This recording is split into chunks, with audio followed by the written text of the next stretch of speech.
धन्यवाद। मैं अशोक कुमार गोयल, मिर्चया नगर पालिका एक, गांव रामपुर बिरता, जिला सिरहा, नेपाल, आप लोगों के समक्ष कोरोना से संबंधित कुछ बातें करने जा रहा हूँ। मेरा विषय वस्तु है कोरोना वायरस और राजनीति। यह पृथ्वी एकमात्र ऐसा ग्रह है जहाँ पर जीव जंतु, पेड़ पौधे और मनुष्य जिंदा रह सकते हैं। इस प्रकार पूरा पृथ्वी ही, पूरा संसार ही एक परिवार है।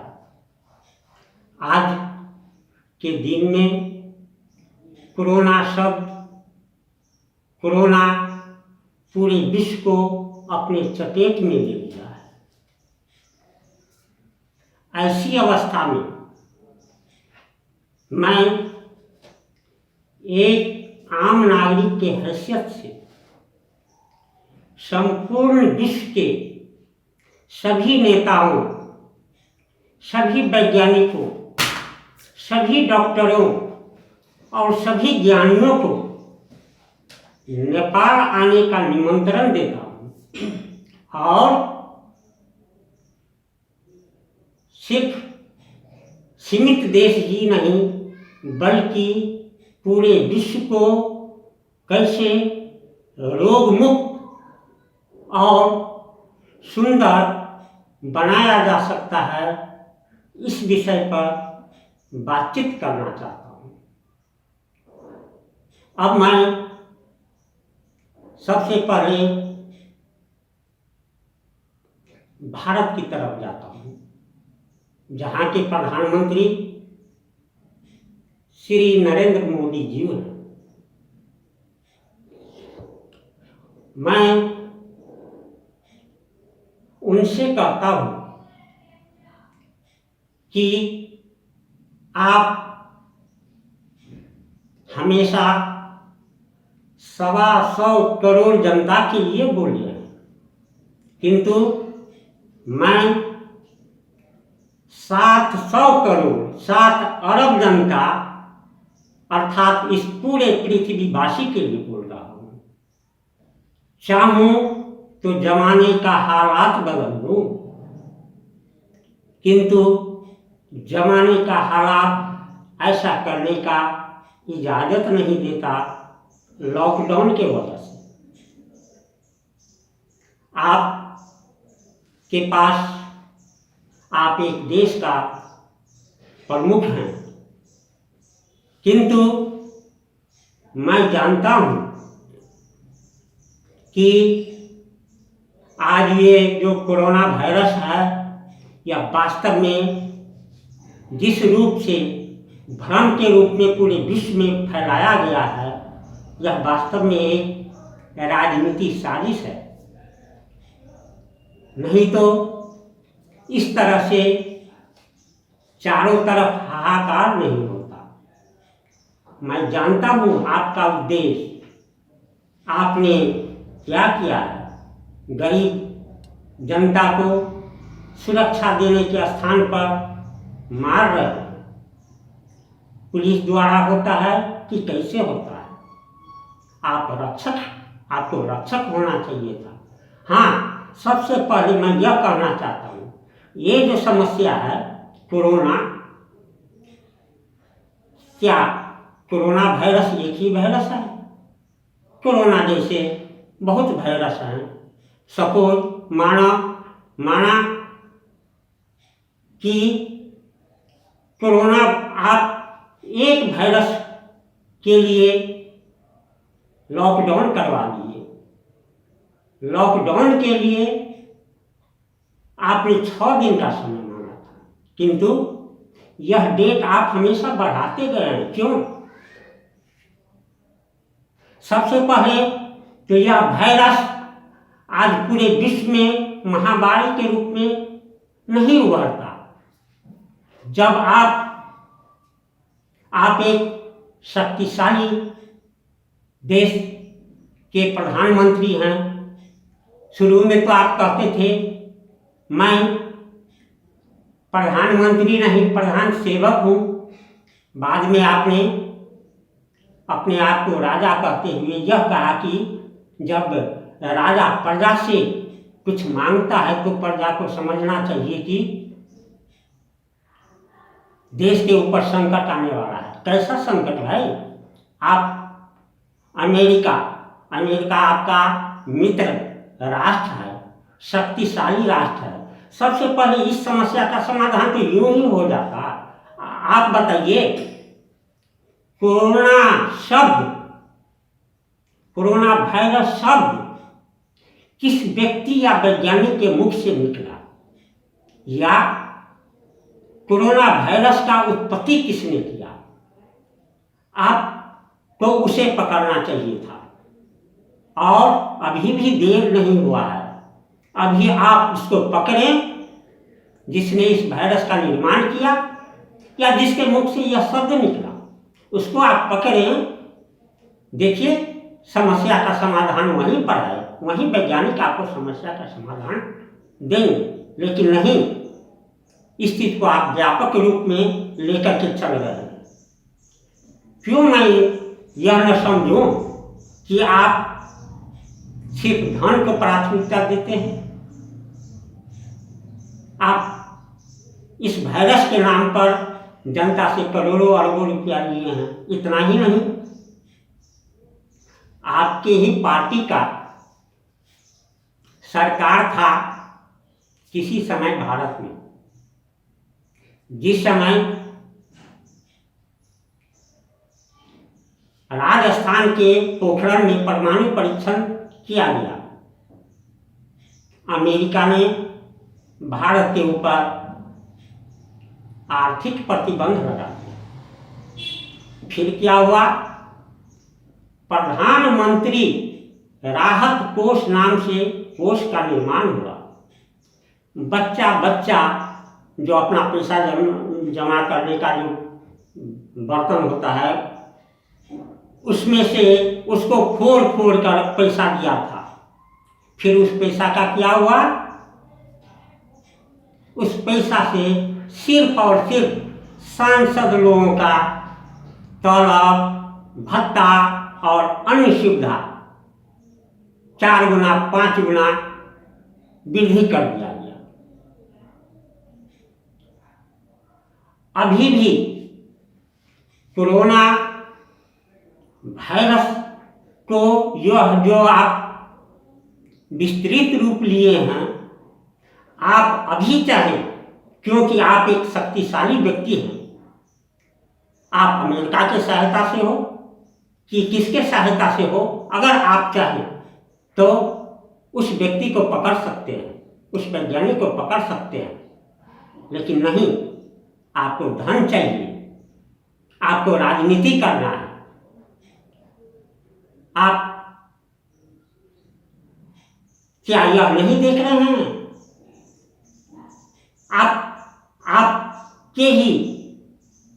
मैं मानता हूं कि आपका विदेश नीति अच्छा होगा, किंतु आपका आंतरिक नीति अच्छा नहीं है, जिसका बहुत सारा उदाहरण है।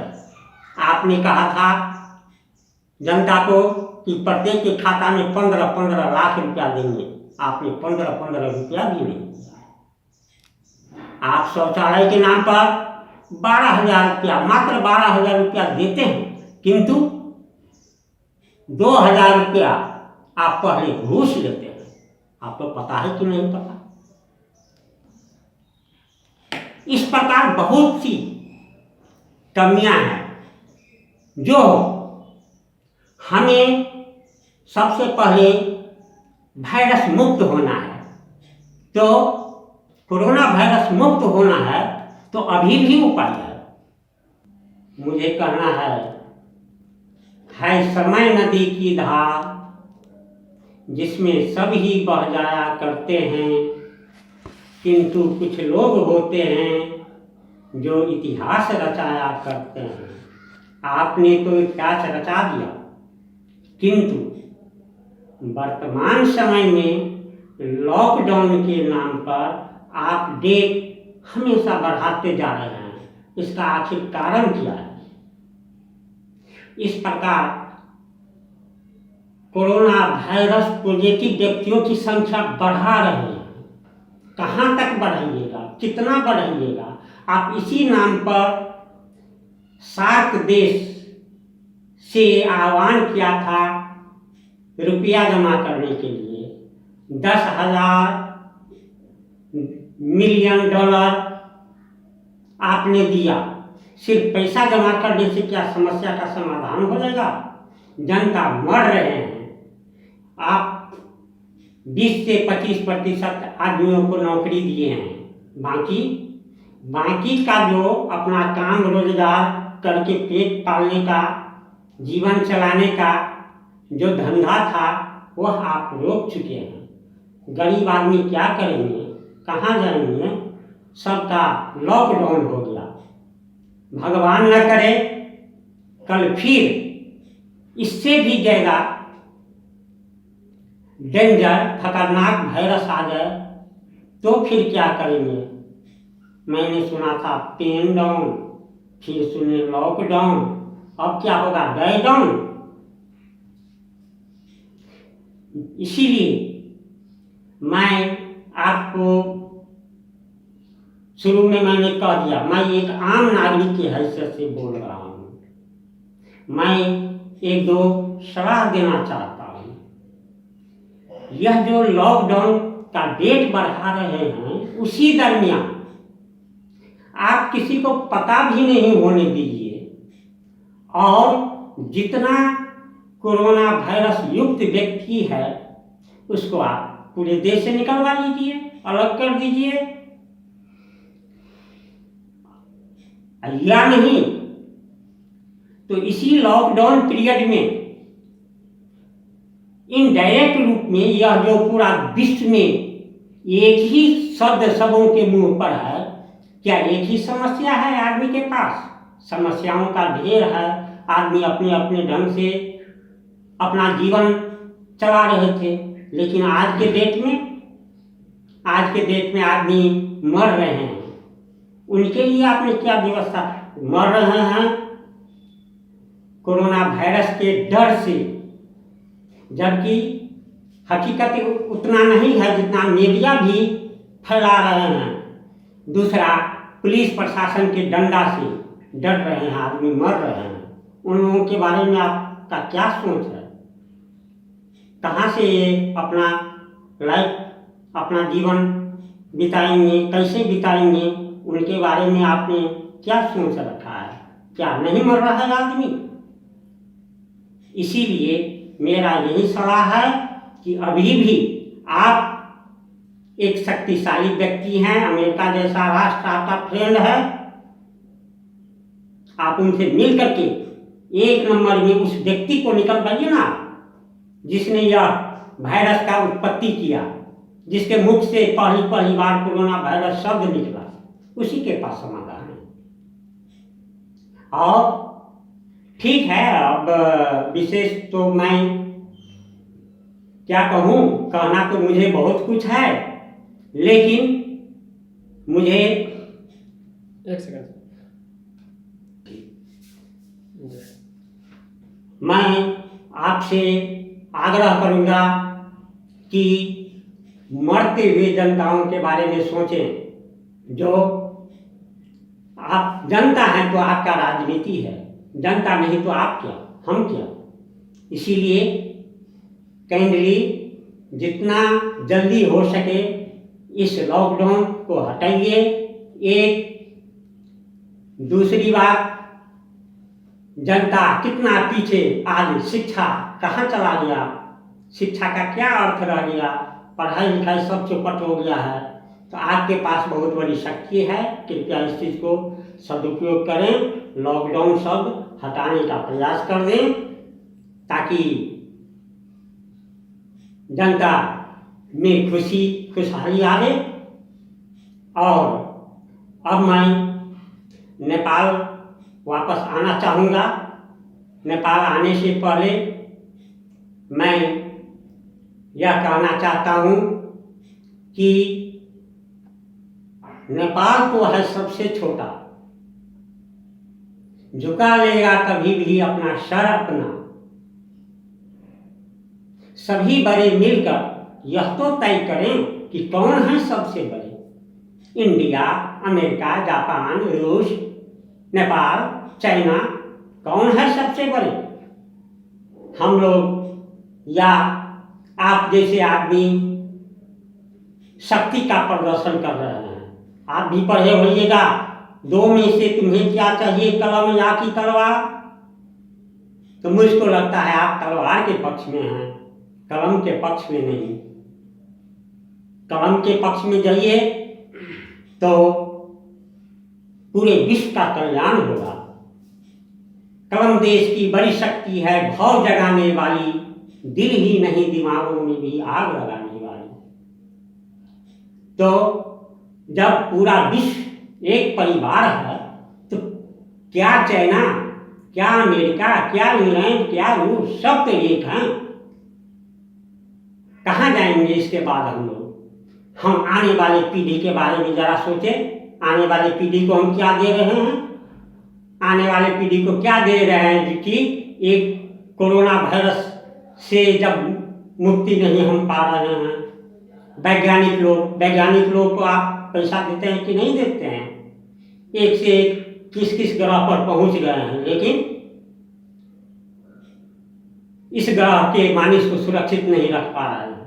तो खैर बहुत सी बातें हैं और मैं आपको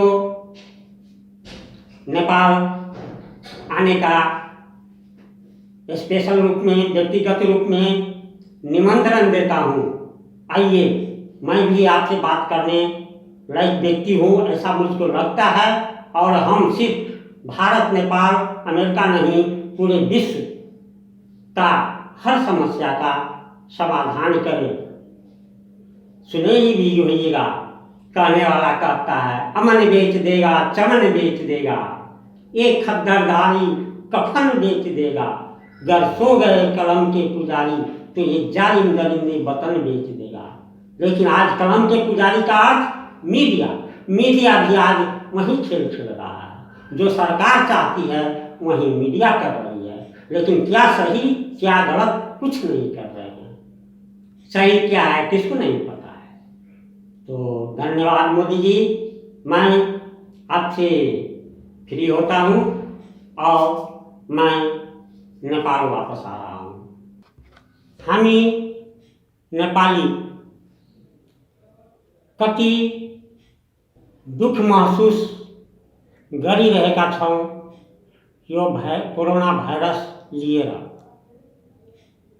गॉडले, भगवानले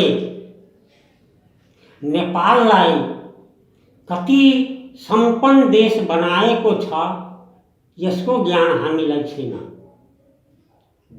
हामी या त भारतको प्रभाव नेपालमाथि पर्छ अथवा नेपालले भारतको नकल गर्छ। जस्तै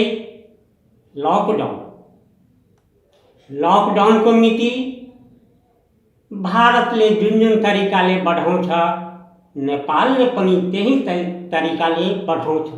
तर किन सायद थाहा छैन, होइन ओलीजी, प्रधानमन्त्रीज्यू?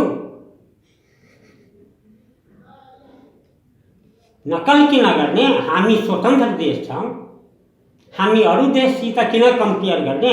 हामी अब म एउटा कुरा भन्न चाहन्छु। विक्रम सम्वत 2067-68 सालतिर हाम्रो देशको प्रथम राष्ट्रपति डाक्टर रामवरण यादव हाम्रो विद्यालयको हीरक जयन्तीको उपलक्ष्यमा नुवाकोट जानुभएको थियो हाम्रो स्कुलमा। मैले उहाँलाई एउटा डायरी प्रेजेन्ट गरेको थिएँ। 10-15 वटा बुँदा लेखेर जसमा पहिलो बुदामा मैले लेखेको थिएँ Nepal should be best country in the world. तर वहाँ के घर जनकपुर, मिथिला नरेश राजा जनक को राजधानी जनकपुर, धर्मस्थल जनकपुर, प्रदेश नंबर 2 को राजधानी जनकपुर, ठूला ठूला नेताहरू देश विदेश का प्रधानमंत्री राष्ट्रपतिहरू आउने ठाउँ जनकपुर को फोहर देखेर लाग्दैन कि जनकपुर यस्तो फोहर ठाउँ हुन सक्छ। जबकि जुनसुकै रोगको उत्पत्ति गन्दगीबाट हुन्छ। हैन हाम्रो वैज्ञानिक सीके राउतज्यू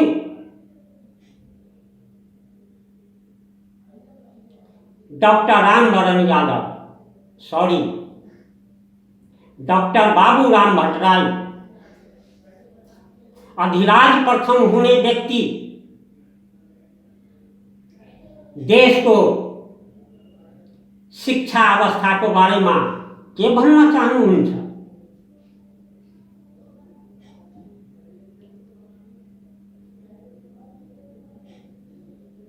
5,000 मात्र 5,000 जनता द्वंद्व को बेला में मरे को जिम्मेवारी लिने प्रचण्ड जी अहिले यो लॉकडाउन को पीरियड में भोकले त लाठी को डंडा, पुलिस प्रशासन को डंडाले मरिरहेको व्यक्तिहरूको बारेमा तपाईको के विचार छ? प्रकृतिले नेपालमा वास्तवमा यति सम्पदा र शक्ति दिएको छ कि नेपाल पनि विश्वमा लगभग सबै महिनेमा प्रथम स्थान ल्याउन सक्छ। तर हामी आफ्नो ज्ञानको सदुपयोग गरिरहेका छैनौँ। अब एउटा जनताहरूको पनि विचार हेरेर सुनेर यस्तो लाग्यो कि यो के कुरा हो? नेपाल को कुनै नेता को गुणगान नगरिकन जनताहरू भारत को नेताहरूको गुणगान गरिरहेका हुन्छन्। किन होला? यो हामी नेताहरूले विचार गर्ने कुरा छैन। आज हामी खाद्य वस्तुहरू अन्य देशबाट मगाउँछौँ, तर नेपालमा पनि यति कृषि योग्य जमीन छ कि सरकारले यदि कृषि तर्फ ध्यान दियो भने खाद्य मानेमा नेपाल आत्मनिर्भर बन्न सक्छ र बिस्तारै सबै क्षेत्रमा निर्भर बन्न सक्छ। तर हैन, सबै ठाउँ जस्तै भारत जस्तै हामीले त राजनीति गर्नु छ, जनताको शोषण गर्नु छ। त्यसैले यो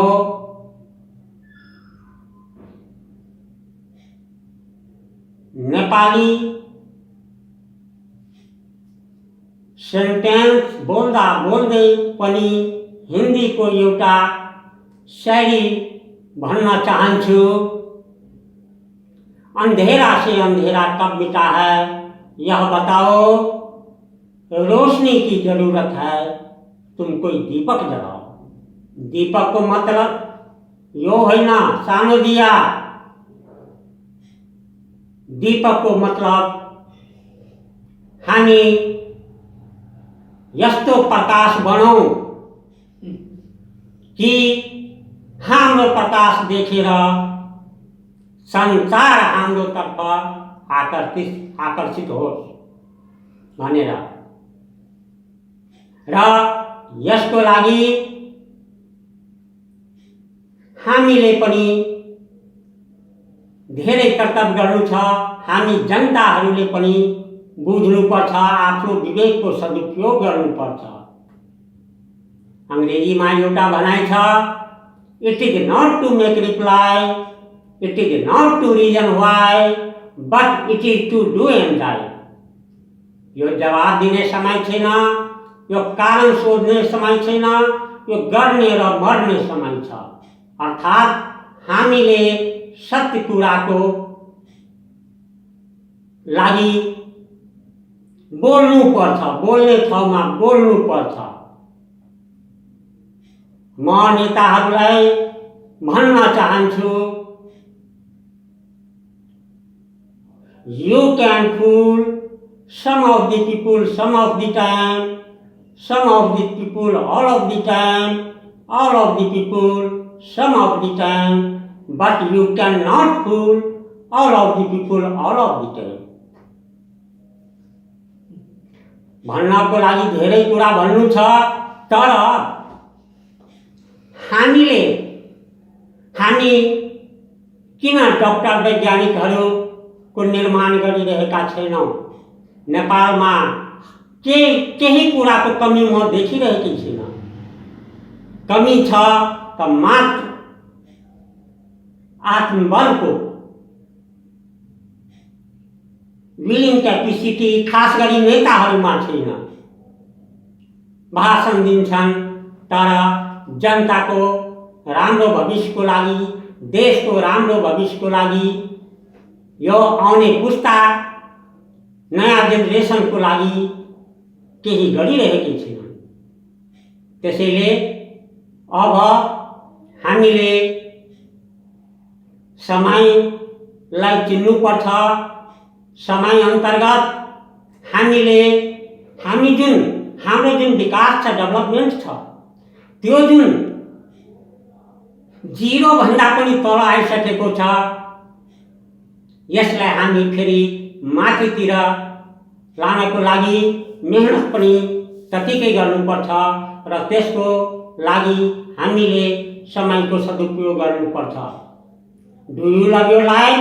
if yes then don't spend the time, for that is the stuff life is made of.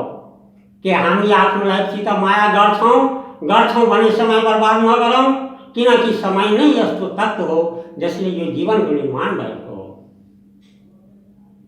त्यसैले हामीले आफ्नो एउटा ठोस डिसिजन लिनुपर्छ। अस्ति मैले सुनेको 2 दिनको लागि यो लकडाउन खुला गरेको छ, कति ठाउँ फसेका छन् मान्छेहरू, तर फेरि बन्द भयो। किन त्यो निर्णय लियौँ? लिइसकेपछि मान्छे आफ्नो ठाउँमा पुग्न सक्थ्यो, तर मानव उसँग पैसा छैन भने के हुन्छ? त्यो हामीले एकअर्काको लाइफको प्रति पनि माया राख्नुपर्छ। मात्रै हामीले शासक बनेर हुँदैन, हामीले समयअनुसार नरम गरम सबै हुनुपर्छ, तर सिचुएसन अनुसार, तर डिसिजन हाम्रो आफ्नो स्वतन्त्र नीति हुनुपर्ने, हामीले अरूमाथि भर नपर्नुपर्ने। त्यसैले अब समय भेटाउँछ भने फेरि म बोल्छु। यो स्टुडियोमा आउनका लागि एक साथी शिवन यादव सरले हेल्प गर्नुभएको थियो र म यहाँ आइपुगेको छु। अब समयको अभावले गर्दा म सम्पूर्ण विश्वको जनतालाई पनि आग्रह गर्छु कि हामी हरेक कुरा नेताहरूमाथि नछोडौँ। हाम्रो आफ्नो लाइफ छ अनि सल्लाह दिन सक्छौँ हामी, र नेताहरूले पनि यसलाई सकारात्मक रूपमा लिनुहुन्छ भने वास्तवमा यो भाइरस जस्तै भनाइ छ, अँध्यारो र प्रकाश। अंध्यारो अंध्यारो तो छँदै छैन, अंध्यारो छँदै छैन, अंध्यारोले हामी डर्छौँ तर अंध्यारो छँदै छैन। प्रकाशको उपस्थिति नहुनु नै अंध्यारो हो। प्रकाश भइदियो भने अंध्यारो त्यतिकै जान्छ। त्यस्तै यो कोरोना भाइरस कहाँसम्म सच छ कहाँसम्म झुट छ आफ्नो ठाउँको कुरा हो। आफ्नो सम्बन्धित व्यक्ति आफ्नो काम गरिरहेका छन्। हामीले यो जुन नीति सरकारले तोकेको छ त्यो नीतिसम्म हामी मास्क प्रयोग गरौँ, धैर्य राखौँ। तर फेरि नीति बढ्दै जान्छ भने मेरो विचारमा हाम्रो अधिकार छ सरकारसित पनि सोध्ने कि यो लकडाउनको केही विकल्प छ कि छैन, हामी कति दिन भुकै मर्ने। वास्तवमा 20-25% जनता सरकारी जागिर खान्छन्, उसको त चिन्ता छैन। आज नत्र भोलि आउँछ, उहाँले पैसा लिनुहुन्छ। तर 80% लगभग जनता जुन आफ्नो कामकाज गरेर आफ्नो जीविकोपार्जन गर्थ्यो, सबैको समस्या त्यस्तै छ। त्यसैले सरकारसित पनि मेरो आग्रह छ कि मात्र राजनीति होइन, जनताको समस्यालाई हेर्दै सकेसम्म जति चाँडै भयो भने लकडाउन हटाइदिनुहोस्। मेरो परिचय यस प्रकार छ। अशोक कुमार गोई, गाविस रामपुर बिर्ता, मिर्चिया नगरपालिका 1, जिल्ला सिराहा, नेपाल। र मेरो मोबाइल नम्बर छ 98 49 14 40 83। उहाँको नाम कालिदास वैष्णव छ। उहाँको नम्बर छ 98 078 43 207। उहाँ एउटा तान्त्रिक हुनुहुन्छ। यदि तपाईँहरूले केही यस प्रकारको समस्या छ भने उहाँको नम्बरबाट उहाँको सम्पर्कमा आउन सक्नुहुन्छ। धन्यवाद।